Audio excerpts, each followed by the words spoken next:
श्री गणेशाय नमः। ओम गुरुदेवाय नमः। आज का आदमी उतना प्रसन्न नहीं है जितना अतीत में था, क्योंकि अतीत के आदमी ने बहुत मंदिर बनाए। आज का आदमी मंदिर बनाता ही नहीं, हालांकि बहुत बड़े मकान बनाता है, आकाश छूने वाले। मंदिर फीके पड़ जाते हैं, लेकिन फिर भी वे मकान मंदिर नहीं। 100 मंजिल के मकान हैं, गगनचुंबी, जिनके नीचे बदलियां छूट जाती हैं। कोई मंदिर इतना ऊंचा नहीं है, लेकिन फिर भी ये मकान है। ये तुम ही रहने के लिए बना रहे हो, तुमसे विराट के लिए उसमें निमंत्रण नहीं है। छोटे छोटे मकान जो मंदिर थे, मकान भी नहीं थे। कहीं झाड़ के नीचे पत्थर जोड़कर छोटा सा मंदिर बना लिया था, छोटा सा शिवालय बना लिया था। ये मूर्ति भी न थे, पत्थर थे। पत्थर रंगकर हनुमान की या शिव की मूर्ति बना ली थी, और उस मूर्ति से ही आदमी प्रफुल्लित था। अतीत के लोग प्रसन्न थे, प्रफुल्लित थे, क्योंकि परमात्मा बहुत निकट मालूम होता था। सच या झूठ यह सवाल नहीं था। जीवन की व्याख्या सुंदर थी। जो भी कर रहे थे वह करना ऐसे ही शून्य में नहीं खो रहा था। उसकी कोई निष्पत्ति थी, उसका कोई तार्किक अंत था। जब कभी तुम प्रेम में होते हो तो थोड़ी सी झलक मिलती है। एक युवक आज प्रेम में पड़ जाता है, उसकी कल की और आज की चाल में फर्क होता है। कल चलता था जैसे पैरों में पत्थर बंधे थे, और प्रेम होने के बाद आज ऐसे चलता है जैसे पैरों में पंख लग गए। कल भी कपड़े बदलता था और आज भी कपड़े बदलता है, लेकिन आज कपड़े की बात ही और है। कल भी हाथ मुंह धोता था, आज भी धोया है, लेकिन आज की बात कुछ और है। आज किसी के लिए तैयार हो रहा है, कोई युवती उसकी प्रतीक्षा कर रही है। अपनी क्षुद्रता से बाहर एक और नए व्यक्ति से संबंध जुड़ गया है। कोई आंखें उसे सुंदर देखना चाहेंगी, उन आंखों में अर्थ मिलेगा। कल तक अपनी शक्ल खुद ही देखते थे, कोई शायद ज्यादा अर्थ नहीं था। आज कोई और भी प्रशंसा करेगा, आज कोई और भी प्रशंसा करेगा, आज कोई और भी आह्लादित होगा।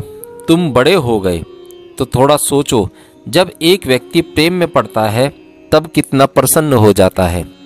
तो जो व्यक्ति प्रार्थना में पड़ जाता होगा उसकी प्रसन्नता कितनी बड़ी होगी, क्योंकि प्रेम तो दो व्यक्तियों का संबंध है। प्रार्थना तुम्हारे और पूरे अस्तित्व के संबंध का नाम है। यह तीसरा मजदूर निश्चित आनंदित था, प्रसन्न था, मंदिर बना रहा था। वह जो परम प्रिय है उसका मंदिर बना रहा था। यह कोई पत्थर तोड़ता न था, यह सेवा थी।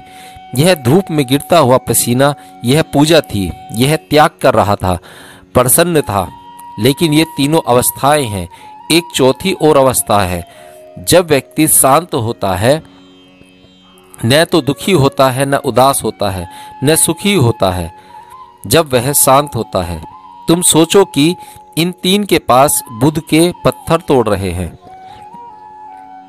एक चौथा मजदूर गौतम बुद्ध भी पत्थर तोड़ रहा है, और इस कहानी के नायक ने उससे भी पूछा होता तो बुद्ध क्या कहते? बुद्ध चुप ही रहते। बुद्ध गीत नहीं गुनगुनाते, क्योंकि अगर उदासी व्याख्या है तो प्रसन्नता भी व्याख्या है। अगर तुम उदास हो तो अपने कारण, अगर प्रसन्न हो तो अपने कारण। अगर उदासी भ्रांति है तो प्रसन्नता भी भ्रांति है। बुद्ध कोई अर्थ नहीं डालते जीवन में।